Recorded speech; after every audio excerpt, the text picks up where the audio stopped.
अस्सलाम वालेकुम दोस्तों, उम्मीद है कि आप सब खैरियत से होंगे। दोस्तों, आज जो हमारी वीडियो है वह है टैक्स आसान एप्लीकेशन के रिलेटेड। जैसा कि इस एप्लीकेशन का नाम टैक्स आसान है, इसी तरीके से इस एप्लीकेशन के थ्रू इनकम टैक्स रिटर्न भरना भी आसान है। आज मैं जो आपको इस एप्लीकेशन के बारे में बताने जा रहा हूँ वो है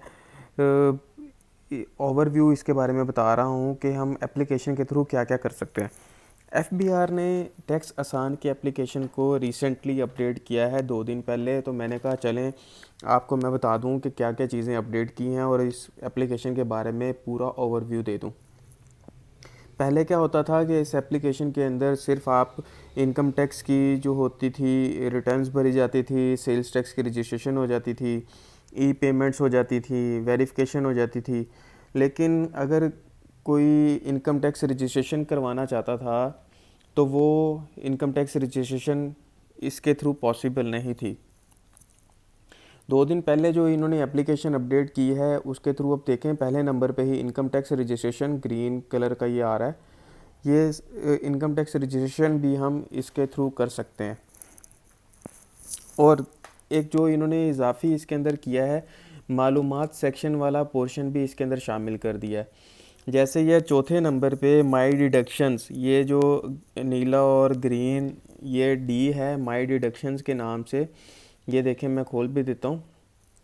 ये आपकी सारी जो है ये डिटेल आ रही है। With holding bank with holding tax अगर बैंक्स के थ्रू कटा हुआ है, विद होल्डिंग व्हीकल्स के थ्रू अगर दिया हुआ है, विद होल्डिंग प्रॉपर्टी के थ्रू दिया हुआ है, एयर ट्रैवल अगर किया हुआ है, तो जो भी है विद होल्डिंग अदर्स हैं, तो वो सारी जो है ना इधर से आपकी इन्फॉर्मेशन आ रही है। तो ई पेमेंट्स के थ्रू आज मैं आपको मैंने आपको इसका सरसरी सा मैंने ये चीज़ें बताई हैं जो इसके अंदर इन्होंने इजाफा किया है। मैं आपको इस एप्लीकेशन के बारे में एक डिटेल्ड ओवरव्यू देता हूं ताकि आपको पता चल जाए कि आप इस एप्लीकेशन के थ्रू क्या क्या काम कर सकते हैं। तो चलें हम स्टार्ट करते हैं। सबसे पहले हम ये इधर होम के आगे ये देखें 3 लाइनें जो बनी हुई हैं, इस पर मैं टच करता हूँ। ये देखें, ये सबसे पहले तो ऊपर नाम आ रहा है, साइन आउट आ रहा है। अगर मैं इसके ऊपर मैंने पहले साइन इन किया हुआ है, अगर मैं इस पर साइन आउट पे टच करूँगा तो ये साइन आउट हो जाएगा। होम पे मैं टच करता हूँ तो ये देखें होम की स्क्रीन आ गई है। वेरिफिकेशन फॉर पे अगर मैं करता हूँ तो देखें इधर मैं इधर से जो है कोई भी इधर न्यू रजिस्ट्रेशन अगर मैं करना चाहता हूँ, inter your CNIC for new registration, तो इधर CNIC से जो है ना वो न्यू रजिस्ट्रेशन हो सकती है। Active tax payer list, active tax payer list जो है वो इधर से जो है अगर मैं चेक करना चाहता हूँ तो एक्टिव टैक्स पेयर लिस्ट भी जो है मैं इधर से निकाल सकता हूँ। तो नीचे आप देखें एक्टिव टैक्स पेयर लिस्ट, आज़ाद जम्मू कश्मीर AJ के, ये आज़ाद जम्मू कश्मीर के जो एक्टिव टैक्स पेयर हैं उनकी भी मैं जो है इधर से लिस्ट निकाल सकता हूँ। ऑनलाइन NTN STN इंक्वायरी, मैं इधर से अगर मैं इस पर क्लिक करूँगा तो जस्ट अपना NTN नंबर या STN इंक्वायरी या CNIC के थ्रू अगर मैं चेक करना चाहता हूँ कि मैं फाइलर हूँ या नहीं हूँ, तो मैं इधर से जो है वो मैं चाह के चेक कर सकता हूँ। Exemption certificate, notice order verification, ये जो भी आप नोटिस वगैरह की वेरिफिकेशन अगर आप देखना चाहते हैं तो आप इसके थ्रू कर सकते हैं। Computerised payment receipt utilisation, computerised payment receipt के बारे में जो है आप अपनी जो है वो इन्फॉर्मेशन सारी जो है वो आप इधर से कर सकते हैं। चलें जैसे मैं आपको भी बताता हूँ, हम जैसे मैंने आपसे बात किया कि एक्टिव टैक्स पेयर लिस्ट, सबसे पहले इनकम टैक्स, इस पर मैं क्लिक करता हूँ, ये नीचे आ गया जी NTN या CNIC विदाउट चेक और डैश, चेक डिजिट और डैश स्टार्ट डेट। अच्छा, मैं इधर नंबर लिख देता हूँ। अच्छा, स्टार्ट डेट का जो है वो इधर क्यों लिखा जाएगा, स्टार्ट डेट का इसलिए इधर लिखा जाएगा कि हो सकता है कि उस बंदे ने जैसे अब मार्च के अंदर ख़ास तौर पे ये चीज़ होती है, मार्च में नई लिस्ट अपडेट होती है हर साल। तो अक्सर जब लोग मार्च में जब अपने बैंक्स में या अपने वो डिपार्टमेंट्स में जाएंगे तो वो चेक करेंगे तो वो नॉन फाइलर हो जाएंगे। वजह क्या है, क्योंकि उन्होंने साल 2019 के रिटर्न्स नहीं भरे होंगे। तो इसलिए स्टार्ट डेट का हम डेट देंगे ताकि वो पता चले कि कब तक वो फाइलर थे, कब तक वो फाइलर नहीं थे। मैं आज की ही डेट सेलेक्ट कर लेता हूँ। तो इधर वेरीफाई पे क्लिक करता हूँ, टच किया वेरीफाई पे। ये देखें नीचे सारी डिटेल आ गई है, नाम आ गया, शनाख्ती कार्ड नंबर आ गया, फाइलिंग स्टेटस आ गया, एक्टिव है नॉन एक्टिव है, सारा इसके ऊपर आ गया।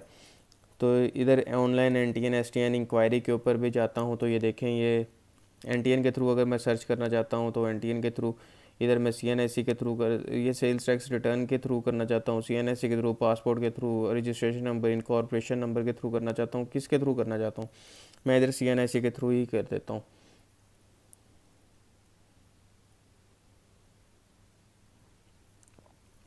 ये मैंने वेरीफाई पे दोबारा टच किया। ये देखें ये सारी डिटेल आ गई, नाम आ गया, NTN नंबर आ गया, एड्रेस आ गया, किस RTO के अंदर मैं रजिस्टर्ड है, सारा ये सारा इसके अंदर डिटेल आ गई।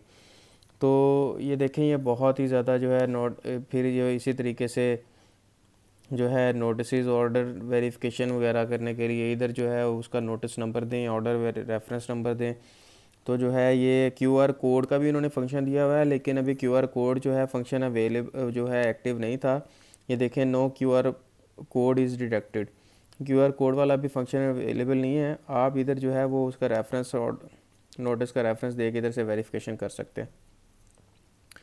अच्छा ये देखें इसके बाद आ गया है ये computerise payment receipt utilisation status. इधर आप CPR नंबर डालेंगे तो इधर से वेरीफाई करेंगे तो उधर से आपको उसका स्टेटस सारा पता चल जाएगा।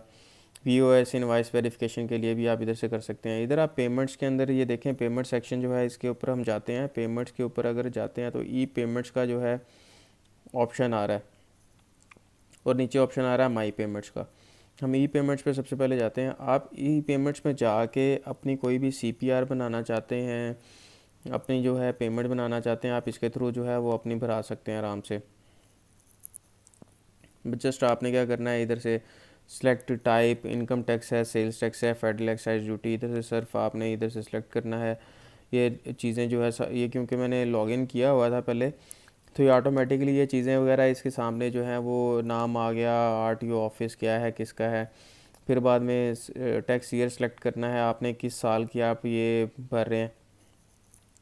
अच्छा जैसे मैंने आपको अपनी पिछली वीडियोस के अंदर भी बताया है कि इधर देखें, अब आपके जहन में आया होगा कि साल 2019 की रिटर्न जा रही हैं, लेकिन इधर साल 2020 भी लिखा आ रहा है टैक्स ईयर के अंदर। अक्सर क्या होता है कि एडवांस टैक्स भी ले रहे होते हैं, तो एडवांस टैक्स तो ज़ाहिर बात है कि जो दे रहे हैं या ले रहे हैं वो साल 2020 का ही हो रहा है। तो इस वजह से वो साल 2020 उधर से सिलेक्ट करके जब हम करेंगे, जैसे मैं इधर बताता हूँ आपको, इनकम टैक्स है, इनकम टैक्स करने के साथ इधर सिलेक्ट नेचर में एडमिटेड टैक्स आ गया, इधर एडवांस इनकम टैक्स आ गया, जो मैंने आपको ऑलरेडी अभी बात बताई है ये वो इसके हवाले से। इधर एडमिटेड टैक्स पे मैं क्लिक करके मैं इसको मैं कर देता हूँ, इधर से मैं नेक्स्ट करूँगा। तो इधर से सारा जो है ना वो डिटेल मेरी ईमेल एड्रेस की, अपने मोबाइल की, सारा कुछ वो डिटेल पूछना शुरू कर देता है। तो मैं उधर से ओके करूँगा तो ये CPR बन जाएगी। इधर से मैं माई पेमेंट्स के ऊपर अगर मैं करता हूँ तो जितनी भी मेरी पेमेंट्स वगैरह होंगी लास्ट 30 डेज़ की, ठीक है, तो वो सारी जो है ना वो पेमेंट्स जो हैं, पेमेंट पेड हैं, अनपेड हैं, सारा इसके ऊपर डिटेल आ रही होगी मेरी CPR की। ये इन्होंने अभी एप्लीकेशन अपडेट किया, ये माई पेमेंट्स वाला जो था ये उसके अंदर पिछली एप्लीकेशन में नहीं था। Income tax return, income tax return पे अगर मैं क्लिक करता हूँ तो ये सारी ये रिटर्न का सिलसिला शुरू हो जाता है। तो दोस्तों ये थी मेरी एप्लीकेशन के रिलेटेड मेरी मूवी, ये जो मैंने आप लोगों को मैंने इस एप्लीकेशन के रिलेटेड मैंने सारी चीज़ें बताने की कोशिश की हैं। उम्मीद है कि आपको मेरी ये वीडियो पसंद आई होगी। आपको एप्लीकेशन के बारे में मज़ीद जानना हुआ तो आप मेरे कमेंट सेक्शन के अंदर ज़रूर मुझे कमेंट्स कीजिएगा, और उम्मीद है कि आप मेरी वीडियो को लाइक भी करेंगे, शेयर भी करेंगे और लोगों को ज़्यादा से ज़्यादा मेरे चैनल के बारे में बताएंगे भी। पाकिस्तान